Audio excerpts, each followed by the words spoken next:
ఎట్టకేలకు ఇంగ్లీష్ గడ్డపై కోహ్లీ సేన విజయాన్ని నమోదు చేసింది. నాటింగ్హామ్ వేదికగా ఆతిథ్య ఇంగ్లాండ్తో జరిగిన మూడో టెస్టులో టీమిండియా 203 పరుగుల తేడాతో ఘన విజయం సాధించింది. తాజాగా విజయంతో 5 టెస్టు మ్యాచ్ల సిరీస్లో 1-2తో నిలిచి టీమిండియా తన ఆశలను సజీవంగా ఉంచుకుంది. ఓవర్ నైట్ స్కోర్ 311 పరుగులకు 9 వికెట్లతో చివరి రోజు ఇన్నింగ్స్ ను ప్రారంభించిన ఇంగ్లాండ్ మరో 6 పరుగులు మాత్రమే జోడించి వికెట్ కోల్పోయింది. అశ్విన్ బౌలింగ్ లో ఇంగ్లాండ్ బ్యాట్స్మెన్ జేమ్స్ ఆండర్సన్ 11 పరుగుల వద్ద రహానేకు క్యాచ్ ఇవ్వడంతో ఇంగ్లాండ్ రెండో ఇన్నింగ్స్ ముగిసింది.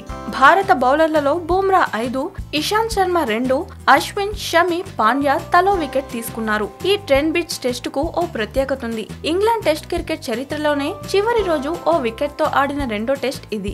అంతకుముందు జూలై 1976లో ఓల్డ్ ట్రాఫోర్డ్ వేదికగా వెస్టిండీస్ తో జరిగిన టెస్టులో సరిగ్గా ఇలానే జరిగింది. చివరి రోజు 125 పరుగులకు 9 వికెట్లతో క్రీజులోకి దిగిన ఇంగ్లాండ్ ను వెస్టిండీస్ 126 పరుగులకే ఆల్అౌట్ చేసింది. ఈ టెస్ట్ లో వెస్టిండీస్ 425 పరుగుల తేడాతో విజయం సాధించింది. సుదీర్ఘ ఇంగ్లాండ్ పర్యటనలో కోహ్లీ సేనకు ఈ విజయం ఊరటనిచ్చే అంశం. ఇరు జట్ల మధ్య 4గో టెస్ట్ సౌతాంప్టన్ వేదికగా ఆగస్టు 30 నుంచి ప్రారంభం కానుంది. 5 టెస్టుల సిరీస్ లో భాగంగా జరిగిన మొదటి 2 టెస్టుల్లో టీమిండియా ఓడిపోయిన సంగతి తెలిసిందే. ఇదిలా ఉంటే మ్యాచ్ లో పంత్ క్రీజును వదిలి పెవిలియన్ కు వెళ్లే సమయంలో స్టూవర్ట్ బ్రాడ్ అతని వైపు చూస్తూ ఏవో వ్యాఖ్యలు చేశాడు. ఇదంతా కెమెరాలో రికార్డైంది. బ్రాడ్ ను పిలిచి ఐసీసీ ప్రశ్నించగా తాను వ్యాఖ్యలు చేసినట్లు ఒప్పుకున్నాడు.